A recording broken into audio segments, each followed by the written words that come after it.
So thank you for speaking with me today. I really appreciate it.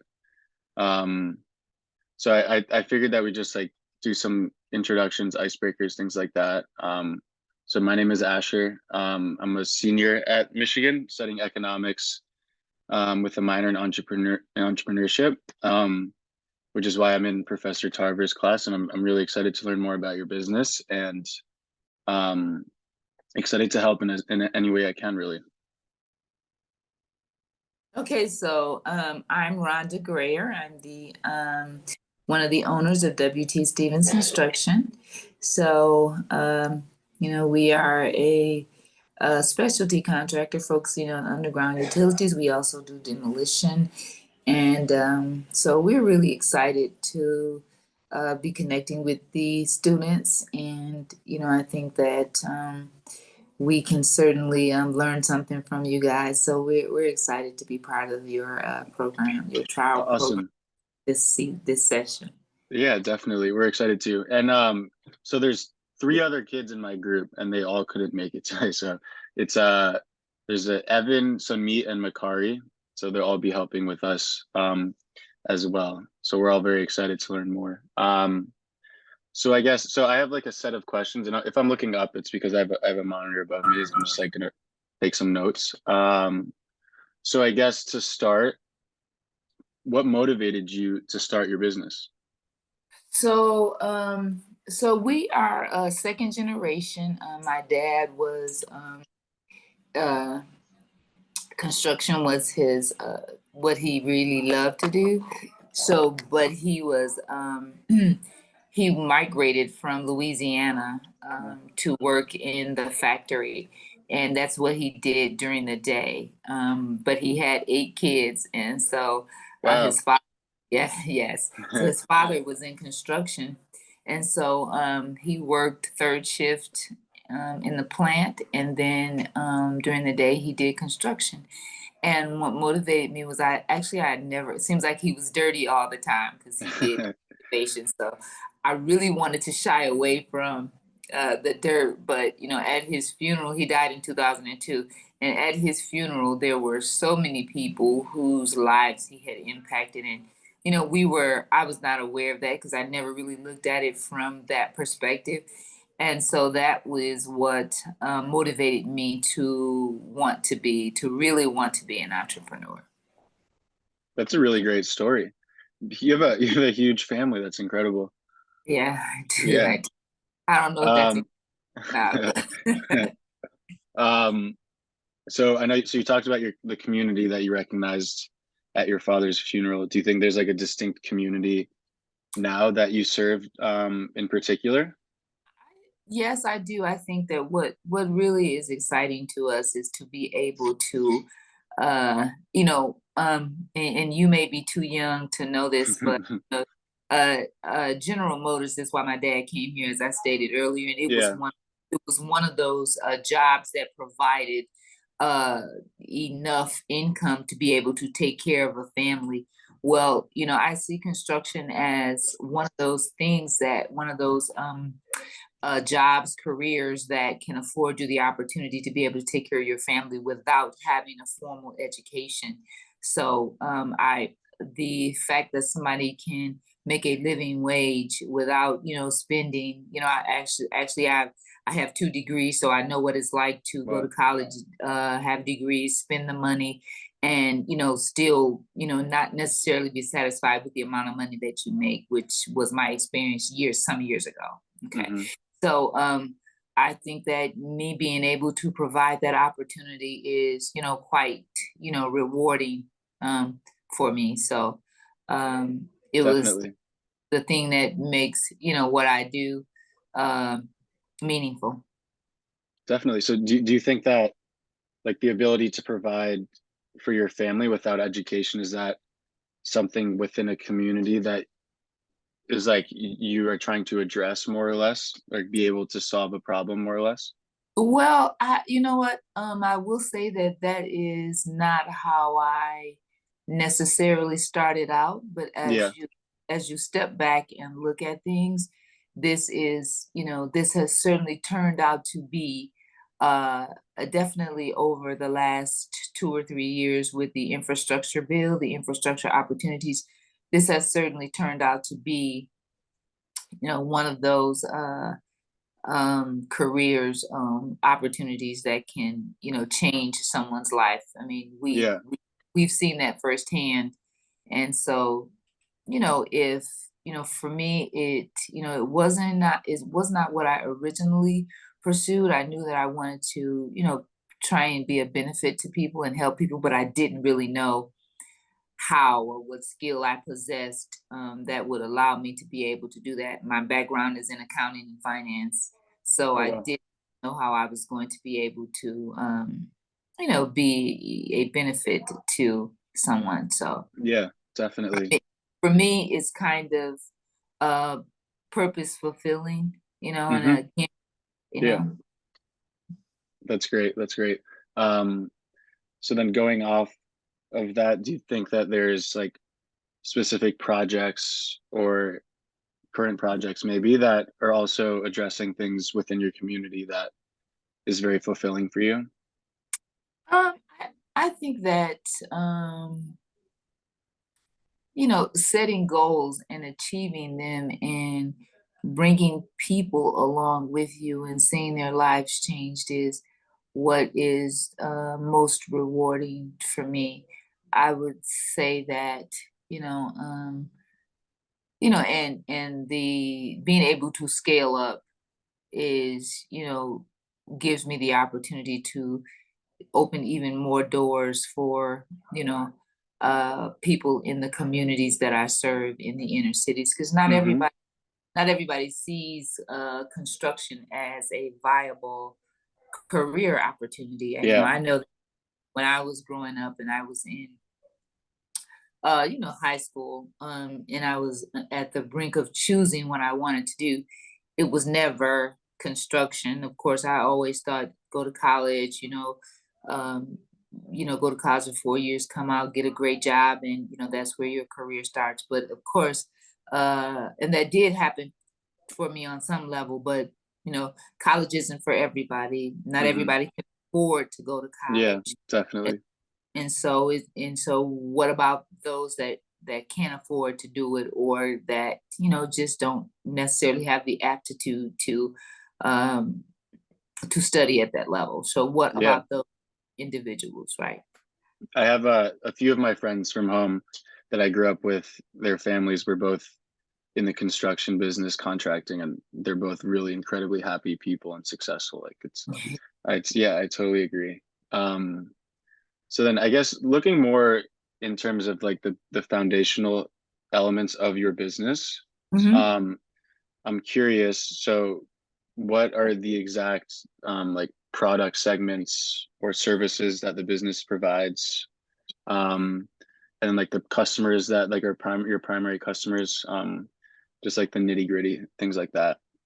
So, we kind of started out doing, again, my dad died in 2002. We immediately began doing demolition, and back then, there weren't that many.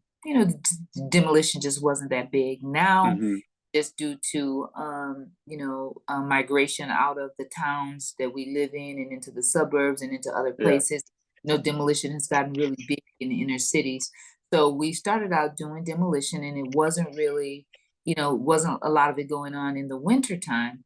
So we very quickly pivoted to doing some commercial rehab, flooring, drywall, painting, framing, acoustical, stuff like that, to supplement, what we were doing during the summer months, which was mostly demolition and excavation. And so fast forward to 2016, the water crisis in Flint happened. Hmm. And Yeah. because we were already excavating and had that type of equipment. In 2016, you pivoted. I didn't catch the end of that. Yep. So the water crisis happened in Yeah. Flint, and we pivoted very quickly to doing water line replacements because we were already doing excavation, and probably 70-75% of it is excavation.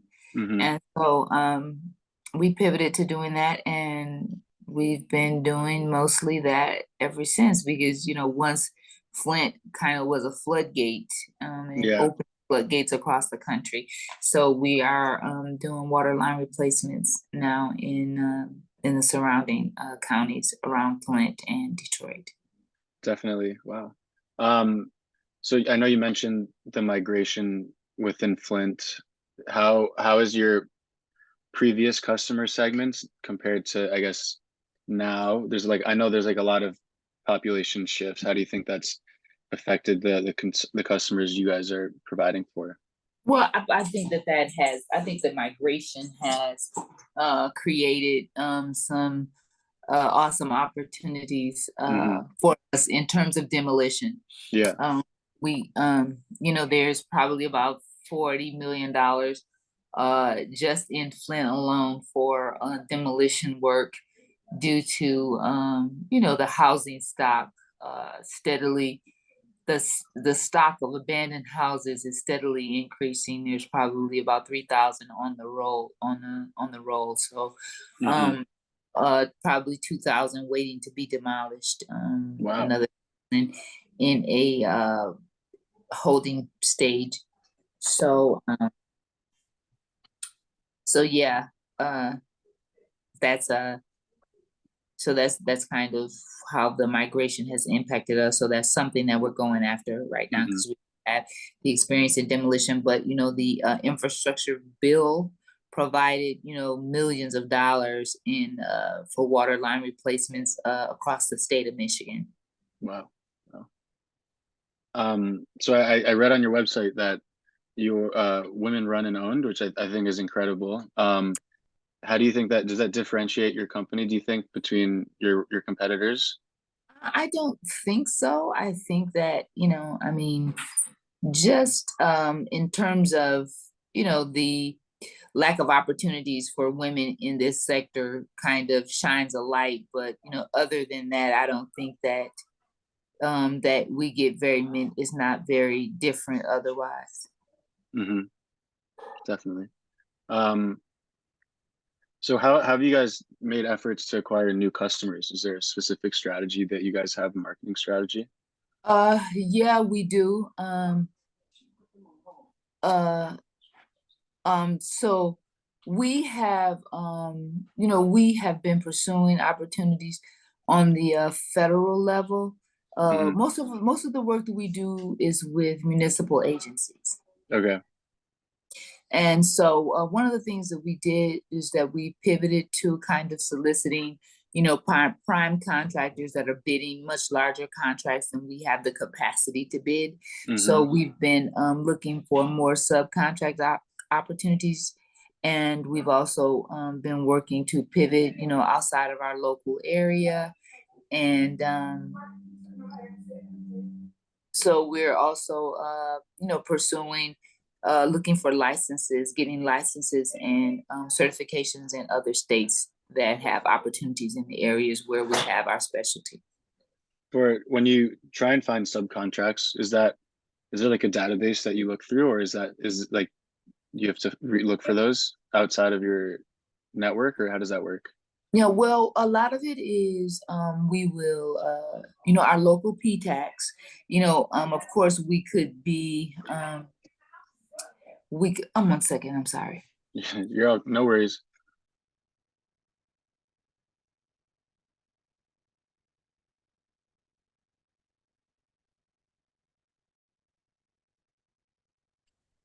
Okay, we're a small company and oftentimes, we wear, as owners and, as our staff wear multiple hats. And so one of the tools that we use is your local P-tax, your local scores, those kind of agencies that can act as extensions of you. And so we often utilize the P-tax as Hmm. marketing extension because they have subscriptions to all kinds of uh, associations that provide, kind of job boards or an opportunities list or solicitations or Yeah. things like that. So that's Mm-hmm. kind of where we find a lot of it. We are on bidders list for several agencies. Mm-hmm. We do have a couple of primes that might call us to say, hey, are you interested in, submitting a quote on some of this? Because we're a DBE, we do get some of that. Okay. So you think that the agencies and the local companies that you partner with, those are like the main, I would say, partnerships that help you succeed? Uh, for now, that is Or that like is relationships, more or less, yeah. Yep. So I think that we, could do a better job at marketing ourselves and Yeah. seeking opportunities, but we, just haven't gotten that far yet. Mm-hmm. We have a lot of things that we need to do in order to scale up, Yeah. and that's one of the things that we are working on. But sometimes, it's more important to be bringing dollars in to pay the bills than to so Mm-hmm. Definitely. So what are your main, I guess, costs that prevent scaling up? Or in general, just your biggest cost right now? Is like, I'm sure there's a lot of machinery and things like that. yeah, probably machinery and payroll, because we do work on a lot of prevailing wage projects, which means that Mm-hmm. the wage scale is um the wage scale is set by the contract. Okay. And so, it's the construction guys make pretty good money. Mm-hmm. Yeah. Um, well, thank you for that. I feel like that was most, so where, like what are the key technologies? Are there new innovations, things like that you guys are trying to work with, or, Um, um, we we like to stay on top of that. We do belong to a couple of organizations, you know, and that's another thing that we need to get better at. Sometimes you need to, associations are places where, if you're a small business, you can find out about new technologies. People are talking, you're finding out who's doing what and how they're doing it. mhm, And so that's one of the things that we want to get better at as part of yeah. our marketing strategy, is finding out what new technologies are happening in our industry. Hmm. Yeah, can you give me an example of any new technologies you guys have started to work with? Um, uh, Not really. we So have we done anything new? We have not, but I would really like to do some sewer lining. Hmm. And so that's one of the things that we'd love to do. We'd love to do some some cured in place piping, which is kind of along the lines of what we do. We'd also like to do some large scale sewer and water main videoing and leak detection. Those are some of the training that we have on our schedule for 2022. Hmm. So so we are scheduled for some training to get some Exciting. of that. Yep, we'd also like to start using some drone technology to collect data, to do some GPS tracking for us, collecting data in the field and, tracking things. So we want to also look at something like that. Have you looked into I'm not sure how it could apply, but the new AI, chat GBT, all of that new, have you heard of all that? I have heard of it. I have not looked into it. It's one of the things that, Yeah, I would love to be able to have a team that does that for us. But, that's because uh, there that's a big theme of our class right now. And we've always talked about how like the AI could help market for different people or things like that, write emails, things like that, which I thought was pretty remarkable. Um, well, thank you for that. So how is the function of your business? How is it organized in terms of like how many staff you have and your role and your partner's roles and things like that? I have two partners, which are a brother and a sister, and I have two other siblings that work in the business. Hmm. And I wear probably 25 hats. And my brother he's an engineer, he does some estimating and some quality control things for us. My sister does some human resources things for us. And I, mainly run the administrative portion of the business and do some of the estimating as well. Okay, awesome. So it's mostly family run. Or Mo- entirely. Mostly, we have a couple of leaders or supervisors that are not family, but Mhm. so our the people in the operational side of things are less family. Okay. But in the leadership, I mean, we do have some lower level. We have a couple of machine operators that are family, but and we Mhm. have about 27 employees. Got it. Thank you. So now I wanted to talk a little bit about the market in Michigan. Do you find that you have any specific key competitors out there? Um, I do have some people I think I do have a couple of key competitors.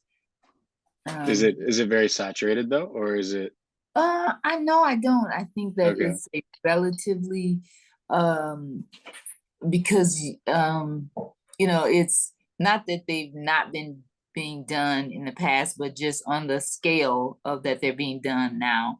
I think Hmm. that there's opportunity in the market because, just to give you an example, Detroit alone has 80,000 service lines that need to be replaced. It's a 10-year Wow. program. So, they're begging for contractors. So this is money that came down from the infrastructure bill, and there's opportunity there. So I Hmm. think that there's I don't think the competition is that stiff at this time. A lot of the guys who do really big things like 48-inch water mains and 36-inch water mains can do this, but it's more time intensive and the profit margins are a little bit less. So I think they like to stay with the big things that they're doing Yeah. and leave the smaller things to us guys. Yeah. Yeah. So do you think that's almost your advantage to some extent that you can fill roles that are more, yeah. I do. I do. So, if my sweet spot is, 1 to 3 million, then, I can very easily come in Which and is which isn't that small at all, I feel like, right? right. Yeah. Yeah. So I can easily come in and support what they're doing if I'm 1 to 3 million. I mean, it's not, on a 36 or 25, 36, $40 million project, that's not really that much, but it's perfect for me. Right. Yeah, definitely. Um, so now, are there any specific current challenges you think that you're facing as a business? Oh, absolutely. I have a ton of challenges that I face. Hmm. So, training is one of them, which, Hmm. we have applied for some training dollars from the Michigan Going program, which we have. I think I lost you for a second. Okay. So, I think that we are, very much a paper driven organization, and we really need to we're not very technologically savvy, and I think that's one of the shortcomings for us. Hmm. And then, So so oh, I'm sorry, I don't mean to cut you off. no. So getting to this to be a more technologically savvy organization would Hmm. probably create a lot of savings for us, a lot of time for us. So Hmm. um, that's one of the things that is a shortcoming for us. And then on the flip side, are there any exciting opportunities, key opportunities that you guys are looking forward to? Yeah, there is. We are, just excited about, this is, we've been in the Detroit market for about 2 months, and we're excited about, in a new mentor relationship with an entity, and we're pretty excited about it. So, with the opportunity to learn more, to be consistently busy for a couple of years at a time, which typically doesn't happen for us. We're typically, in and out of contracts, in and out of contracts. I Hmm. think that this will be our first time that we've ever had a consistent 2-year contract. So Awesome. we're pretty excited about that. So it gives us some time to breathe Yeah. and to kind of work on restructuring and overcoming some of our shortcomings, because we don't have to worry about where our next job is coming from Hmm. for a little while. So as we wrap up our interview, I was wondering, is there anything in particular that you were looking for from us? And then also, is there anything else you want to add to this discussion in general? Well, actually, just as I stated, I know how innovative your generation of people are, and Hmm. some technologies that are being used in my industry that I may not be familiar with that you guys may. And so, since I know you guys have studied multiple businesses, maybe there's someone that does something similar to what I Yeah. do. We might be able to say, hey, well, we found that this worked great for this company, or maybe you might try this, because you run into entrepreneurs all the time. And maybe it has nothing to do with the industry that I'm in. Maybe it's a technology that can be utilized across various industries. Hmm. Definitely. Um, I feel like in my generation, we have like I mean, we definitely are looking for new technology. And I mean, I'm not sure, I don't have a lot of experience in the contracting world, but I feel like a lot of the things that we learn definitely could be transferable, and I hope it can be. And we'll do our best to make it work for you guys. Okay, awesome. It was great to meet you. Thank you so much. All right, thank you. Take care. Have a great day. Okay, what are next steps? Keep me Okay, posted. yeah, I'm sorry. I'm sorry. I I'm totally so cut that off. okay. It's okay. I'm Um, super busy, so I want to apologize for yeah, being no need awesome. to apologize. No need to apologize. So next we're all going to meet and work through all of these details. And then we're gonna, I think, present to our class and come up with solutions and come up with problems that we might have identified, and then reach out to you and we could discuss them. I'm not sure the exact timeline, but we'll be in touch probably at the end of this week, beginning of next week, and we'll shoot you an email and go from there. Okay, no problem. Thank you so Awesome. much. Thank you. Have a great day. All right, you too. Bye.